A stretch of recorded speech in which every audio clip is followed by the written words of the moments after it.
Alrighty, folks. This is the 11th inning stretch. Welcome. My name is Paul Leppi. I am, as usual, joined by Alex Schneider. And we are here to discuss, well, a couple of things. Namely, our big topic is going to be Game 7 of the World Series. There's a lot to unpack from the game last night. Two, we are going to discuss some Cardinals news. Mike Matheny's contract has been extended. The Cardinals picked up Jaime Garcia's option. And we have some thoughts on that, and then we're going to wrap up with some thoughts that Alex has that he wants to keep to himself and surprise me to the end of the show. But we'll get to that later. So the first thing is, of course, the big news: Game 7 of the World Series. And it's hard to know where exactly to begin, Alex. So I guess we should just start from the fact that Corey Kluber looked hittable.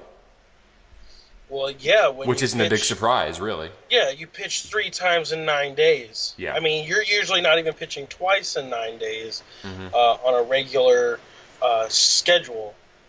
So, yeah, you kind of knew that was going to – I mean, you couldn't know that was going to happen because he could have surprised us all, but you can't expect him to go out – if you looked at the numbers from the past games that he pitched in, you noticed – they got worse. The first game was really good. Had 9 strikeouts, something like that, through 6. The second game he had 6 innings pitched, allowed a run, and then I think had like 5 strikeouts, I think. Something like that. And last night he had 0 strikeouts. None. Yeah, I mean, Didn't have you a can single tell strikeout. the decline in the numbers. Right. And I mean, that's just a huge part of it. Matter of fact, you can explain this entire game by the pitchers used with the declining numbers. I mean, you can explain this entire game the way that it went. I don't want to say it was predictable because it was by far not predictable, but you could predict a good chance of some hardships with the pitchers that threw last night. And I think the big storyline has to be, of course, other than the Cubs winning the game. But if you delve deeper into it, I think one of the biggest storylines is the fact that Andrew Miller and Aroldis Chapman were hittable, and they got, the Cubs got runs off of Miller, and then the Indians got runs off of Chapman, and that sort of goes to your point that this was pretty predictable. One of the things that really led me to believe that the Indians would score against Chapman is the fact that in Game 5 Game 5 and especially Game 6 was the fact that the Indians were making contact off of him, and here's why: everybody can time up a fastball, no matter how fast it is. If you see a pitcher enough, you're going to get familiar with him, and in Game 5 and Game 6, the Indians saw like 62 pitches off of Chapman. They were bound to get hits off of him. So that didn't really surprise me that they scored off of him in Game 7. And of course, with, Chapman was only throwing 97, 98. So he looked much more hittable too. Yeah, and we shot that Facebook Live thing yesterday. And, I said that Coco Crisp was going to be one of those people that come up to bat and are going to give you good at-bats. And what did he do last night? He comes through and basically hits that double, and you can just see a new fire starting to brew in the Indians. And you saw that in the game, that it wasn't one team had the momentum over the other for multiple innings. It was... so the Cubs score a lot of runs. Okay, they have momentum until they get their 3 outs hitting. And then the momentum is gone, and it's a neutral. No team held a whole lot of momentum in that game. It was spotty. Which is why when you had the momentum, you have to do something with it. Exactly. The Indians scored 2 runs on a pass ball that knocked, David Ross, the potential Hall of Famer. Oh, yeah. They already have a statue of him outside Wrigley Field next to Harry Carey, I heard. Knocked him on his ass because he tripped and fell, so allowed 2 runs to score. They had the momentum then, and then they go out to the field and lose all momentum. And then Rajai Davis hits the 2-run home run and ties the game. and the city's all fired up. And then Everyone's fired up. Really, yeah, just baseball fans in general were fired up and then after they got done there, they might have held the momentum until the in rain delay. yeah, and then that was about it. Which is understandable. The rain delay usually breaks up momentum. That's why players hate it. Unless you're the ones that don't hold the momentum, then you love it. But it wasn't like the Cubs had the momentum the whole game. I mean, there was a tie ball game for a little bit. I mean, I watched that Rajay Davis home run, and I literally I don't have a horse in this race, and I was just like, this is unbelievable. This is ridiculous. How does how does this happen? The game was definitely pulling your heartstrings. Tying different emotions together. And I had to turn the game off because I was like, this game's going to last forever, and I got class tomorrow. So I didn't know who won it until I actually woke up for a minute at like 4 o'clock this morning and looked. How about that? Yeah, so I mean, I was like, hey, some team's going to win it. And let's get to that Davis home run, because that was something else. I mean, he wasn't really doing much of anything for the vast majority of this series. He would get on base and he would steal a couple bases, but when it came in terms to getting hits and I guess hitting home runs, he didn't do much. Now, granted, he's not a home run hitter. He never has been. He's always been just straight steals, and that's fine. But he was the most surprising person to hit that home run. I mean, I would have predicted anybody in that lineup hitting a home run before Rajay Davis. Yeah, which is what made it so fun, because it was just the unpredictable is what makes baseball the greatest. I tell you what, though, if there's a game 7 MVP in my book, just game 7, it's Dexter Fowler. I agree. He hit at least 2. I think he went 3. I think he went 3 for 5. Yeah, and he hit 2 of those off of Miller, who was apparently, coming into his game, has pitched 100 innings this postseason and was untouchable. And Dexter Fowler walks up to the plate, hits 2 singles. To be fair, Miller was untouchable before last night. I'm just saying, it seemed like he was the only one that was like, hey, I don't care who's on the mound. Dink. Everybody else is like, oh, crap, it's Miller. Oh, Jesus, what are we going to do?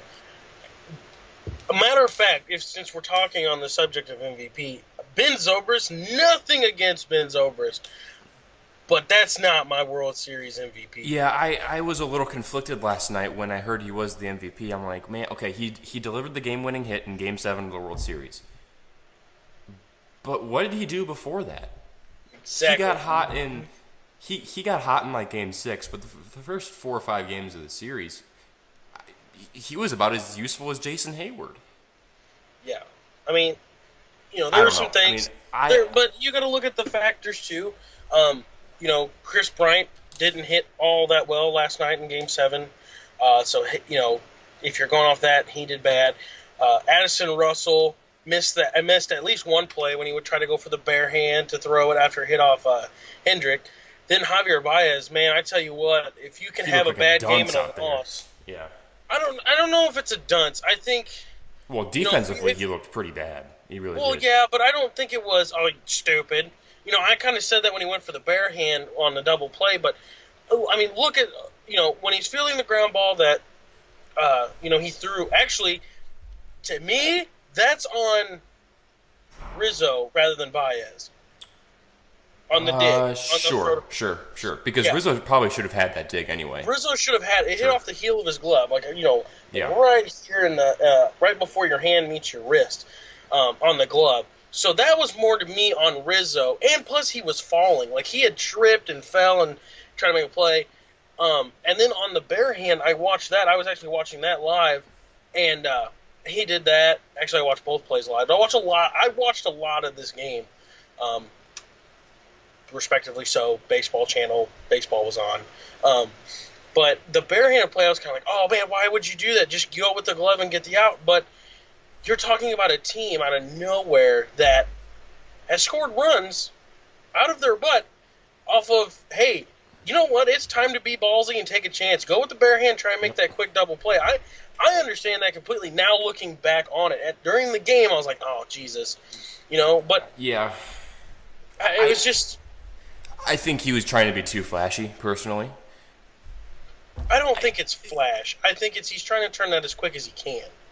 I don't think that's flash. I don't think he's trying to go for Sports Center top 10. Who hit that ball? Was it Lindor or Davis or somebody who can run? I think it was Ramirez. Okay, so he's not the slowest, but he's definitely not Rajai Davis fast. He's pretty freaking quick. I mean, right. That last play of the game last night, he almost beat it out. Yeah. I don't know. I just think you should know the situation a little bit better and just say, hey, there's no need to risk an error. But you know what? Hindsight's 20/20 too, and Cubs fans, they don't care at this point because of course they won the World Series. So no, but I think when you know that Andrew Miller and Cody Allen are in that bullpen, and you're like, hey, we need to back them off of runs as much as possible, you have to take risky moves like that. And I think, and if you talk to Joe Madden today, I think that he goes, yeah, go for the bare hand every time. Would, yeah. And not to mention, it was a rested Andrew Miller and a rested Cody Allen. They were not as used as much as Chapman was, which is what made them giving up runs so just confusing to me. That's why I think the Chapman thing was predictable, but the Miller thing to me wasn't predictable. He had the rest. It was definitely a weird Game 7 and was unbelievable. One of the best games, the best game all season. Of course, yeah. Still, I still rank it. I was actually in the bathroom today at school, and I actually heard, I guess 2 Cubs fans or whatever, they were talking about how they thought Game 6 of the Cardinals World Series was better than last night's game. Just because I completely agree. Yeah, I completely agree. Because, and I'm not just being a biased Cardinal fan when I say this, but Game 7 of the Cubs series, the Cubs were not losing at any point. The Cardinals were down twice, down to the last strike, twice. The Cubs weren't. I mean, they blew that lead with 4 outs to go, but that wasn't the nail in the coffin. I mean, the Cardinals were down to their last strike, down multiple runs, twice, and that's all I need to say. And it was a walk-off home run in the 11th inning, whereas Ben Zobrist hits a single in the left side in the 10th inning. I mean, if you're a Cubs fan, like I said, you don't care, but if you're comparing the 2 games, Game 6 of 2011 is miles upon miles better than Game 7. But that's just me. And now all you Cubs fans that are crazy that listen to this are going to completely disagree with us. And that's fine. You have every right to disagree, but you're wrong, so I don't really care. You're a crazy Cubs fan, so you have no right to disagree. Right. So, Alex, do you have anything else from the World Series? I mean, I'm sure we will continue to analyze this as we sort of just digest it more and let this settle a little bit into the offseason. But in terms of initial reaction, that's all I have. Yeah, I think that this game, this postseason, in a Cardinals standpoint, is going to change the way that the Cardinals might have gone about business. Yeah, and that's something that we need to have a lengthy discussion on is there's a new order in this division, and there's going to be one for the next couple of seasons at the very least. And how do the Cardinals go about adjusting to this?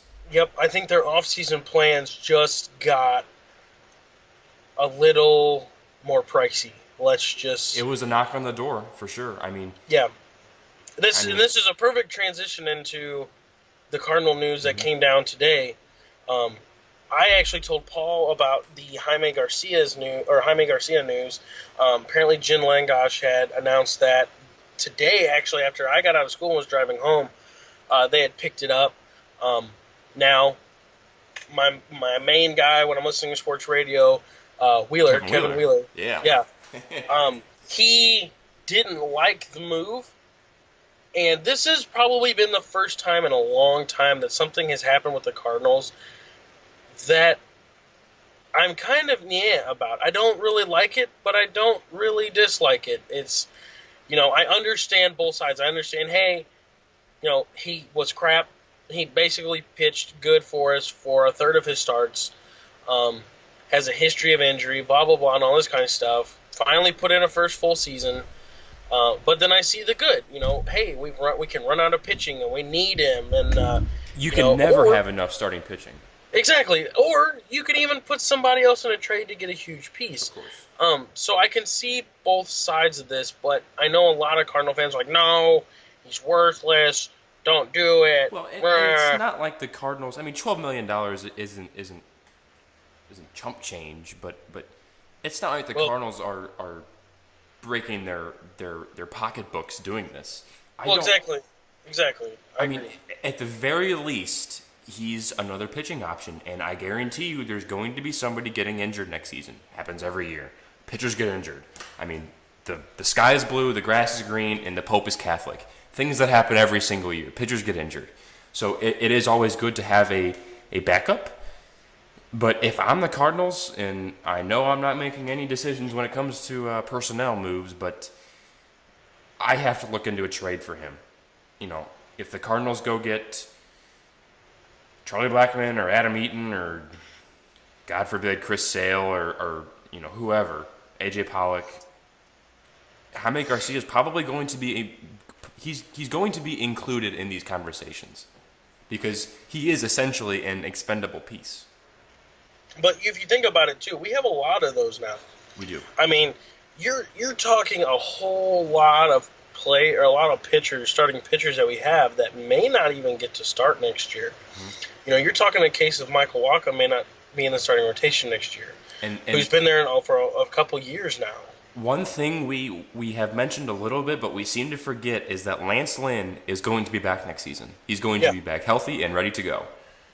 Yeah, Now, and after this season, he'll be a free agent, so he's not a long-term option. But for 2017, Lance Lynn's probably going to be pretty decent.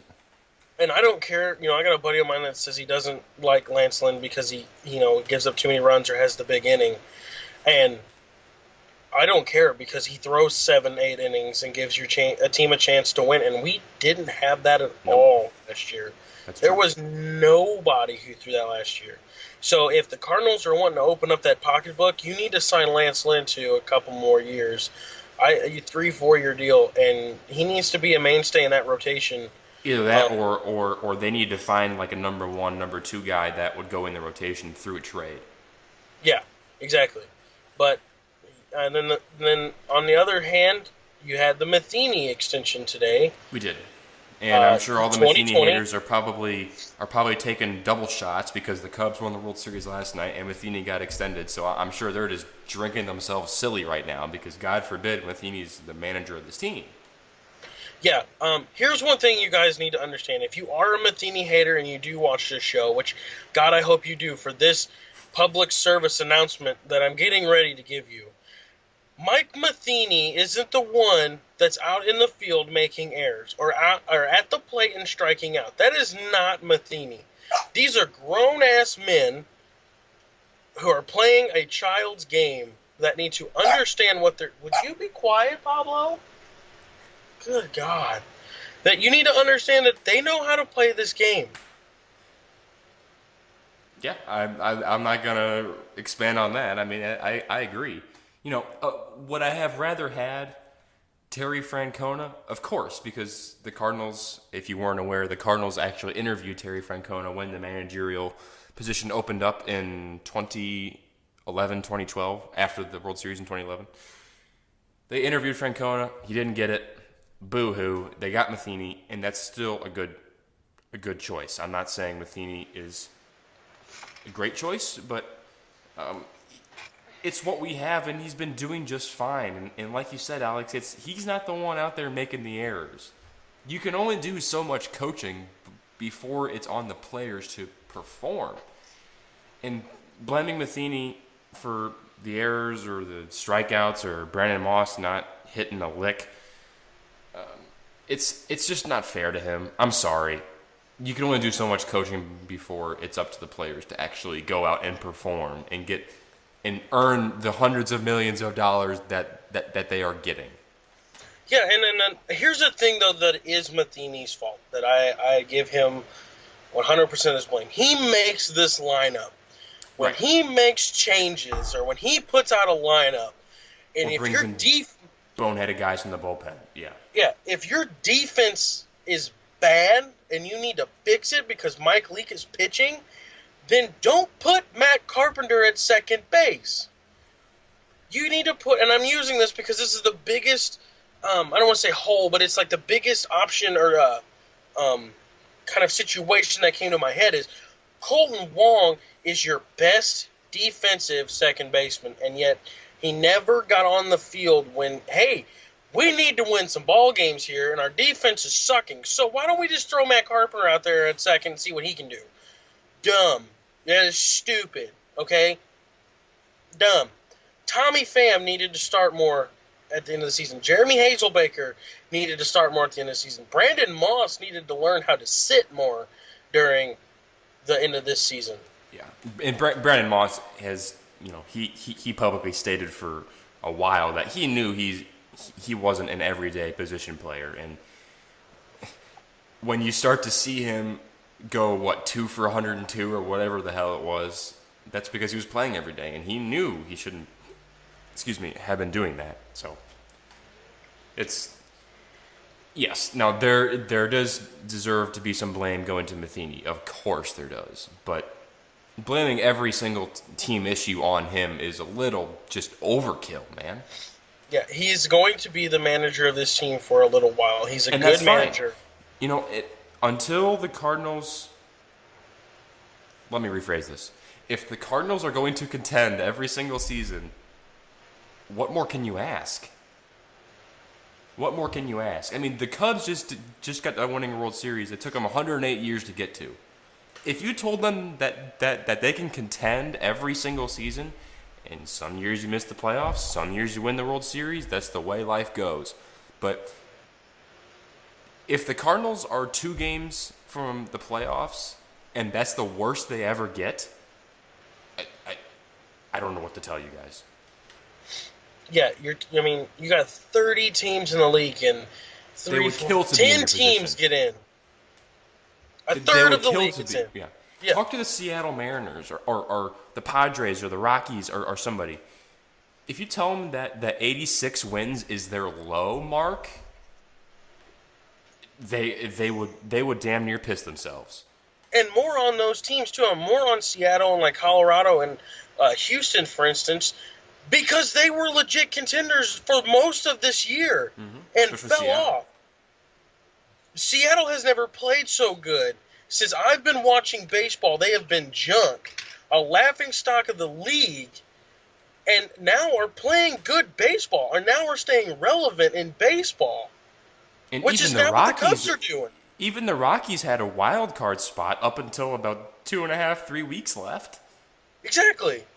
And so I'm sorry, but I got to transfer because this is a perfect segue to what I'm talking about. So today, this is the good one here, Paul. This is the one I'm going to try and surprise you. This is your traumatic experience as of today.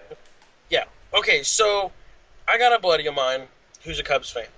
Probably doesn't know a whole lot about baseball, but maybe his friends or parents or something were Cubs fans, and now he just kind of accepts that role as a Cubs fan, and I understand that, and I'm okay with that. There was something on Facebook, one of my other buddies posted something, and he comments on it, and he said something about Cardinal fans have always been arrogant, and now it's time for Cubs fans to take over that role.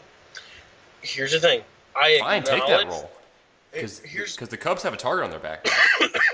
I acknowledge the fact that there are Cardinal fans that are arrogant. And there's way too many of them. There are some asshole Cardinal fans. But let me get this straight right now. There are some asshole Cub fans, too. Yep. Okay? There are jerks, and they're arrogant when they were losing. And I give you a case right now to explain that, because he's been arrogant for a while. Me and my other buddy that I'm really close to used to post things on Facebook about baseball. This is before me and Paul had ever met. I mean, I was still in high school, junior high, and we would say, "Oh, Cardinals win last night," and we would tag the guy that's the Cubs fan, and we say, "Alan Nelson," that was his name. That's not actually his name, but I'm just kind of making one up here. I don't know why that came to my mind, but we're like, Jim Bob France, whatever. Cubs suck. And, okay, whatever. We kind of had some fun with it. So now I told him in the post from today, I go, I have never been arrogant. Knowledge is different than arrogance. He goes, well, I I'd go back and look up all the times you told me Cubs suck, but I don't have all day. I'm like, That's well, because they did suck. back then when I was telling you that, it was the case. When you lose almost 100 games year in and year out, you are the image of suck in the major leagues. If you look up "suck" in the Oxford Dictionary, you're going to see the Cubs logo. It's yeah. I agree. I mean, your team was bad. Like, there's no hiding it. They were the poster child for crap, a laughing stock of the league forever. They were terrible. They're absolutely terrible. You had Alfonso Soriano, who could maybe walk to first base because he was so damn old. You had Derek Lee. Derek Lee, who played Pretty not decent. even average first base. I didn't like Derek Lee at all. He was good with a bat in his hands, at least, for a while. And so was Carlos Zambrano, because he beat up on a lot of water coolers. Then Yeah.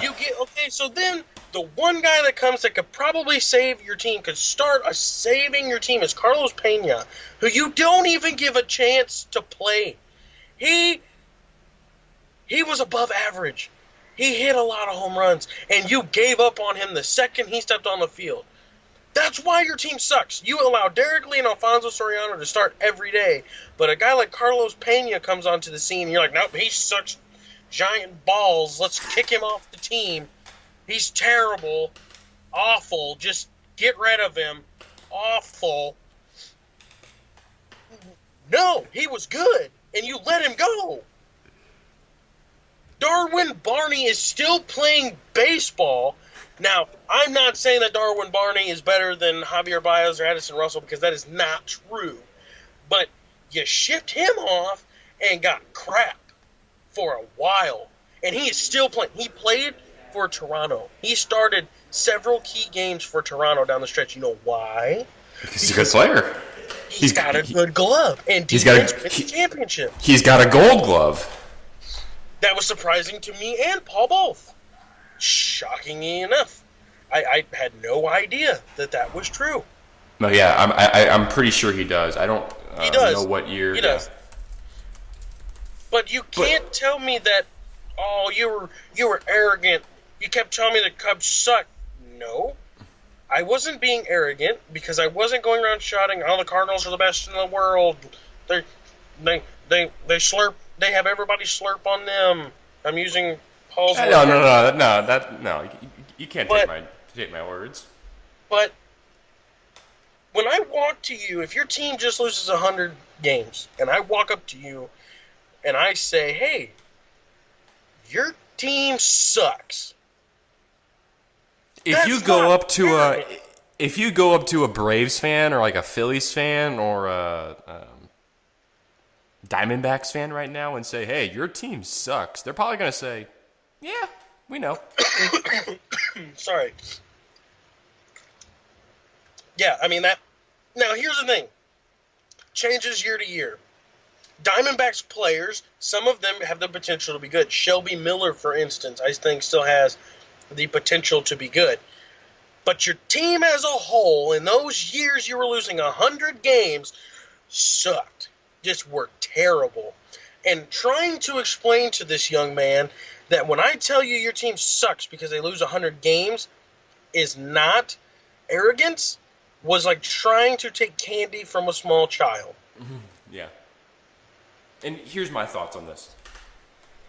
The Cubs now are Cubs fans.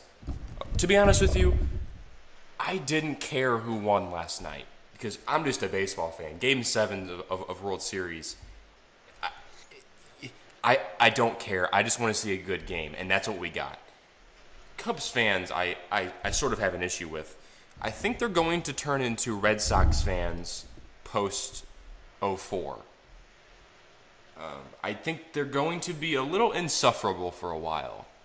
And I think that's good for Cardinals because the Cardinals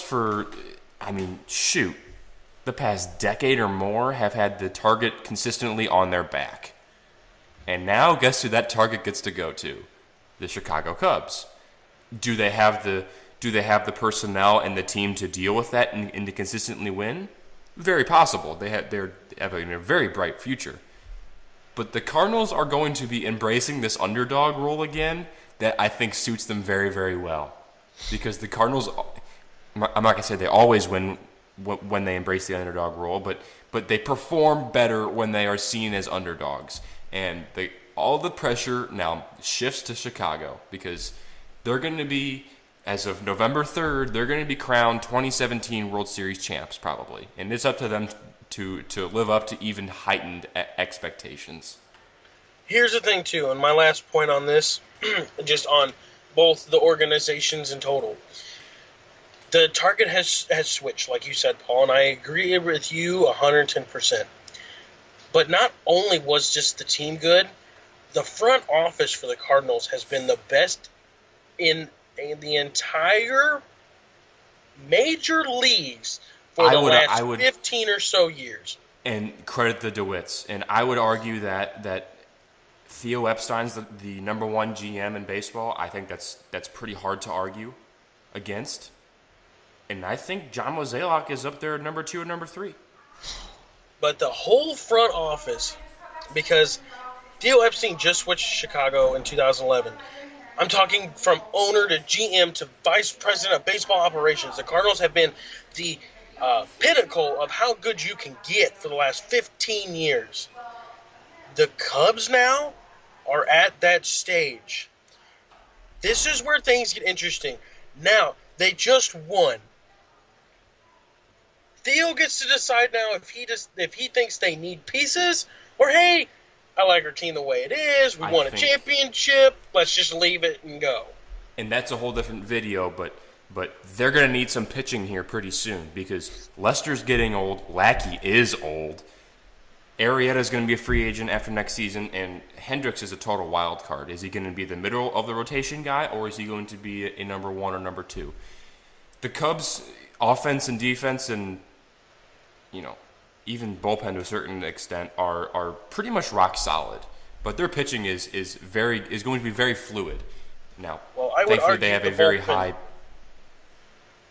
I would argue the bullpen point. I think Chapman is going to be gone. But Carl Edwards, he seems to be pretty good. I like him. But how good is he that he doesn't really get to pitch in the postseason? Right. In a World Series, he didn't even really get to pitch. So obviously somebody doesn't think that bullpen's really good. Joe Madden clearly has no confidence in his bullpen, and I don't blame him because Travis Wood isn't very good. Pedro Strop just sucks big time, and I'm sure there's some pieces that I'm missing, but just because you win a World Series doesn't mean you still can't improve, and there's still work to do. So that's going to be the challenge for the Cubs, but if there is a guy to do it, it's going to be Theo Epstein, and there's no doubt about that. But as I just said before, they have a target on their back now, and I think the Cardinals historically have performed very, very well when the target is not on them. Because look in 2015, the Cardinals won 100 games. They were the overwhelming favorite to get to the World Series and then maybe even win the World Series, depending on who you talk to. But they just couldn't handle the pressure. And I agree. Now there's no pressure on the Cardinals. All the pressure is on the Cubs. And the NL Central Division next year, and this is my last point, the NL Central Division next year is going to be pretty weak except for Chicago and St. Louis. Pittsburgh, I think, is on a downward trend. Milwaukee is currently rebuilding, and I don't even know what the hell Cincinnati's doing right now, Alex. So I think it's a 2-team race for next season. Of course, we will get into this plenty in the offseason. We have 5 months to do it. I'm done rambling. I'll let you close her out. Okay. Sorry, I'm kind of doing my own thing over here while you were talking. Still listening, of course, but we have a lot of things that we're going to be getting to in this in this off season that we really didn't have to get to in past off seasons. For instance, we have to talk more about the Cubs this season than we ever have ever. So I think that this offseason is going to be a fun one to keep track of and to watch. If you're a Cardinal fan, an avid Cardinal fan, um, watch for Jen Langosh of MLB. She does a really good job. Watch for her and her news updates. But other than that, have a somewhat safe beginning to the Cubs fans' rants. And we will see you guys later.